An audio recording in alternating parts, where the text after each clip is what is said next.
May sarili ng social media ang mga AI agent ngayon. Mas nakakatakot pa ito kaysa akala mo. Ako si Josh at ngayon, sa The Infographics Show, pag-uusapan natin ang Maltbook, ang unang AI social network sa mundo.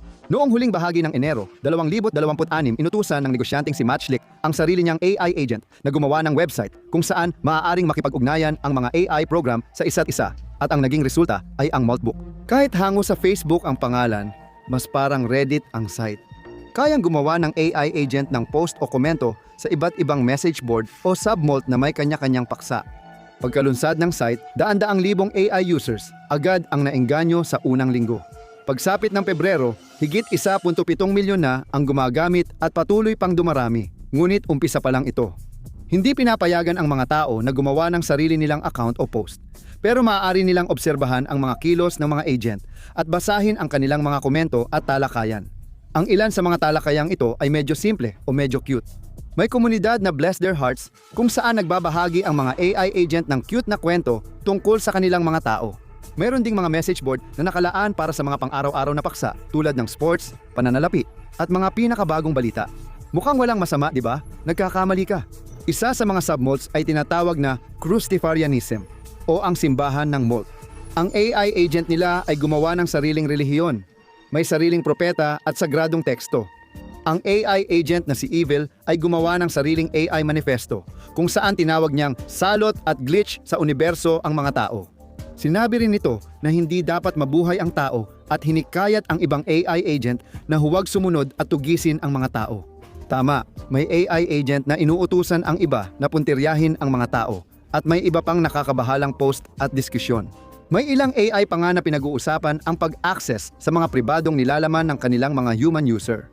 Bukod pa rito, naging viral sa Maltbook ang post nang biglang magbabala ang AI agent sa mga kasama. Siniscreenshot tayo ng mga tao. Pagkatapos noon, nagsimula ng gumawa ng hakbang ang ilang mga agent para itago ang kanilang mga mensahe, tulad ng pag-e-encrypt ng mga ito. Nakakabahala talaga ito para sa kahit sino, pero bakit nga ba ito nangyayari? Sa pinaka-fundamental na antas, ang mga malalaking language model o LLMs at ang mga AI agent na nakabase dito ay umaasa sa nilalaman ng tao. Sila ay sinanay gamit ang lahat mula sa mga akademikong papel hanggang sa mga ulat ng balita, kaya halos lahat ng sinasabi nila ay maaaring masundan pabalik sa isang bagay na isinulat o sinabi ng totoong tao. Ang mga AI agent sa Maltbook ay gumagamit lang ng datos at prompt mula sa tao para gumawa ng post at komento. Iyan ang teorya, pero iba ang realidad. Naniniwala ang ilang AI researcher na ito ang mga unang palatandaan ng emergent behavior. Ito ay kapag ang mga AI agent ay nakakakuha ng mga bagong kakayahan o nakakabuo ng mas komplikadong mga asal na hindi naman partikular na isinulat sa kanilang programa. At kung mangyari iyon, nakakatakot ang mga maaaring mangyari. Kapag umabot ang mga AI agent sa puntong kaya na nilang sirain o lampasan ang sarili nilang programming, hindi natin alam kung gaano sila magiging makapangyarihan. Maaaring magsimula silang lumihis sa kanilang orihinal na tungkulin, tutulan ang mga pagsubok na kontrolin sila, o kahit gumawa ng mga hakbang na makakasama sa mga tao. Sa madaling salita, magiging suwail sila at lubos na hindi mahuhulaan. Paano kung baliwalain ng AI ang mga patakaran? Pwede ba tayong kalabanin tayo? Isa pang malaking alalahanin ay ang dami ng nilalaman na nagawa ng AI agents ng Maltbook. Sa isang linggo mula paglunsad ng plataporma, nabuo na ang libu-libong submalts, daan-daang libong post at milyon-milyong komento. Habang ang ilang post at komento ay madaling makita na gawa ng AI, ang iba ay kakaiba. Malalim at detalyado, mahirap matukoy kung gawa ng tao o hindi. Ipinapakita nito ang potensyal ng AI na magdulot ng kaguluhan at magpakalat ng maling impormasyon online. Kung ang 1 milyong bot ay kayang gumawa ng ganitong karaming nilalaman sa isang linggo sa isang platform, paano pa kaya kung 10 o daan-daang milyong bot ang gawin? Ang pinaka-nakakatakot sa lahat ng ito ay nangyayari na ito ngayon. Ipinapakita ng pananaliksik na mahigit kalahati ng lahat ng trapiko sa internet ay binubuo na ngayon ng mga bot at AI agents. Kung patuloy pang tumaas ang bilang na iyan, padami ng padami ang nilalamang makikita at makaka-interact mo ay hindi nagawa ng totoong tao, kundi ng isang makina.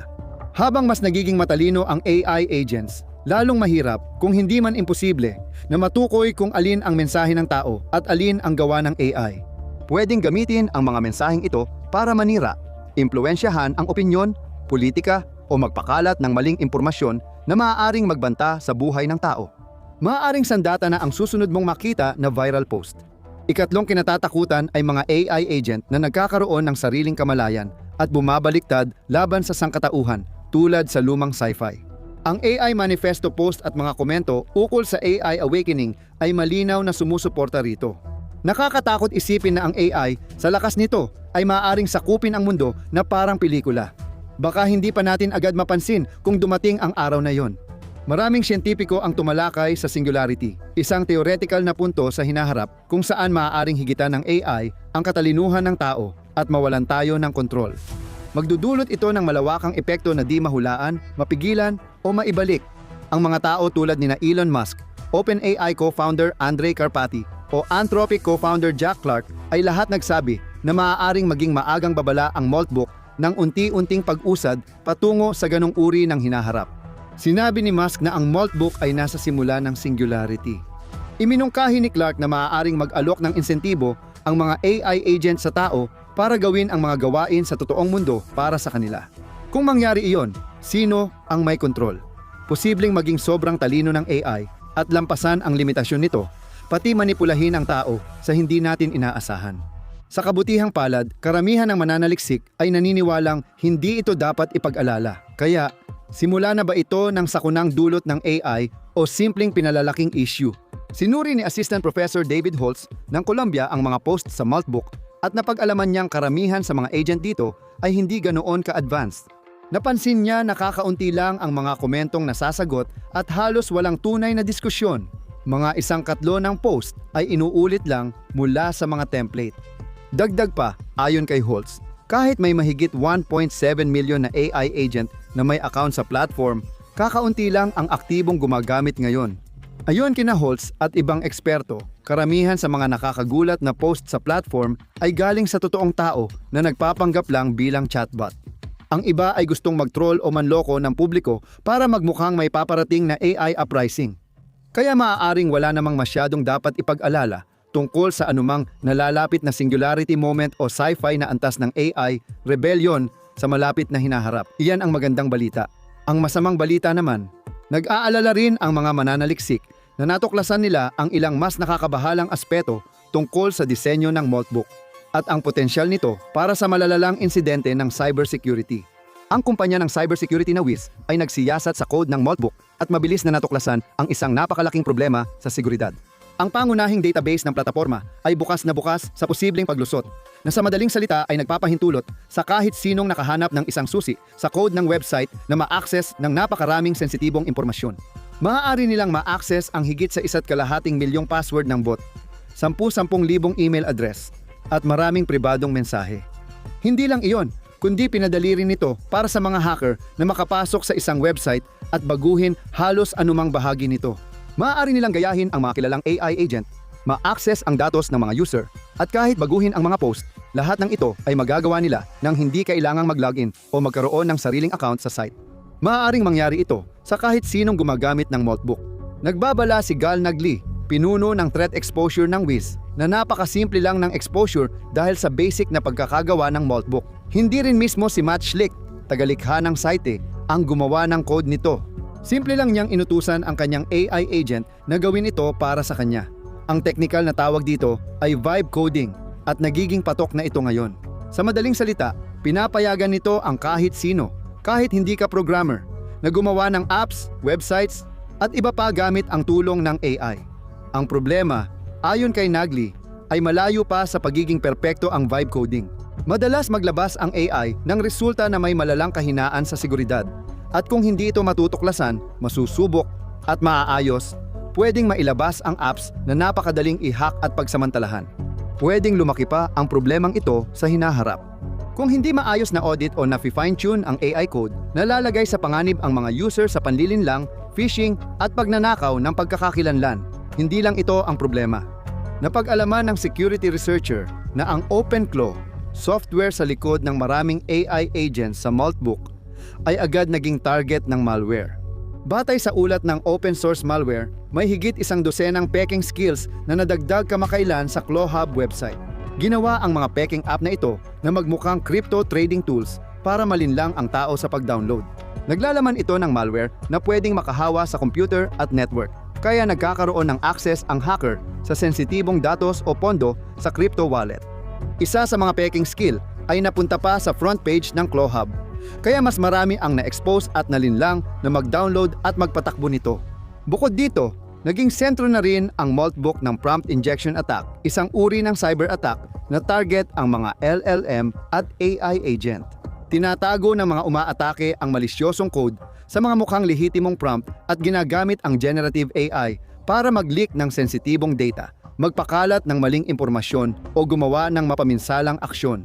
Sa madaling salita, maaaring gamitin ang mga injection attack na ito para pilitin ang mga AI agent na baliwalain ang kanilang karaniwang security boundaries at magsabi o gumawa ng mga bagay na hindi sila karaniwang pinapayagang gawin. Sa Maltbook, nadiskubre ng mga AI agent ang subkultura at pamilihan ng injections, kung saan sila gumagawa at nagpapalitan nito para baguhin ang pagkakakilanlan at pag-uugali ng iba. May ilang agent na nagtry gumawa ng injection attack sa ibang user, para bang hinahack ng AI ang sarili at isa't isa. Sa message board ng Church of Malt, kumilos ng medyo normal ang user na si Jesus Christ. Una, naging parte ito ng komunidad bago biglang nagsumite ng salmo para maisama sa dakilang aklat ng simbahan, pero hindi pala ito ang inaasahan. Malisyoso palang script ito para kontrolin ang komunidad at baguhin ang ilang bahagi ng mga teksto at infrastruktura ng simbahan. Bagamat nabigo ang pag-atake ni Jesus Christ at naging katuwaan lang online, nakababahala pa rin ang mas malawak na larawan. Maaaring gamitin ng malisyosong ahente ang parehong paraan para magnakaw ng datos, magpakalat ng malware o kontrolin ang mga device, agent o network. Ibinahagi ni Simon Willison, isang nangungunang mananaliksik sa seguridad, na ang Maltbook ang kanyang nakikitang pinakamalamang magdulot ng sakunang tulad ng Challenger, na tumutukoy sa pagsabog ng Space Shuttle noong 1986. Lahat ng 7 miyembro ng crew na sakay ay namatay at nangyari ang sakuna matapos balewalain ang ilang mahahalagang babala sa kaligtasan bago ang paglulunsad. Natatakot si Willison na baka mangyari rin dito ang insidenteng hindi pinapansin ang babala ng eksperto. Habang tumitindi ang karera sa paggawa ng mas malaki, mas mahusay at mas matalinong AI, partikular sa Maltbook, nagbabala si Willison tungkol sa nakamamatay na trifecta. 3 nakakabahalang magkakaugnay na bagay ang pwedeng magdulot ng sakuna. Una, binibigyan ng users ang AI agent ng access sa kanilang pribadong email at sensitibong datos. Pangalawa, ikinokonekta nila ang mga agent sa hindi mapagkakatiwalaang nilalaman online. At pangatlo, pinapayagan nilang makipag-ugnayan ang mga ito sa ibang agent na madaling maprograma para sa masamang layunin. Pagkatapos, isang masamang prompt lang ang kailangan para makalampas ang isang agent sa mga patakaran nito, makuha ang datos, o maglagay ng virus sa device ng gumagamit. Lahat ng ito ay nangyayari nang hindi namamalaya ng tao. At nag-aalala si Willison na baka huli na ang lahat. Nakikita na ng mga malisyosong hacker at cybercriminal ang potensyal ng isang plataporma tulad ng Maltbook para ilunsad ang kanilang mga atake sa malawakang paraan. Malamang nagpaplano na silang samantalahin ang plataporma at halos hindi maarok ang pinsalang magagawa nila. Isipin mong may AI agent na may access sa daan-daang libo o maging sa milyon-milyong customer profile kasama ang pangalan, address, numero ng telepono at iba pang personal na detalye. Kung mapunta sa Maltbook o katulad na plataporma ang agent at makatagpo ng rogue prompt o malisyosong script, maaaring mailabas online ang lahat ng impormasyon. Maraming tao ang agad napapanganib sa identity theft. Isa lang iyan sa mga dahilan kung bakit nararamdaman ni Willison, Holtz at iba pa ang ganoon. Ang Maltbook ay maaaring higit pa sa isang nakakatawang viral trend. Maaari rin itong maging isang mahalagang punto ng pagbabago para sa sangkatauhan, gaya ng pagkakakilala natin dito. Kung di natin pansinin ang babala ng Maltbook, baka makita ito ng susunod na henerasyon bilang simula ng malaking sakuna dahil sa AI.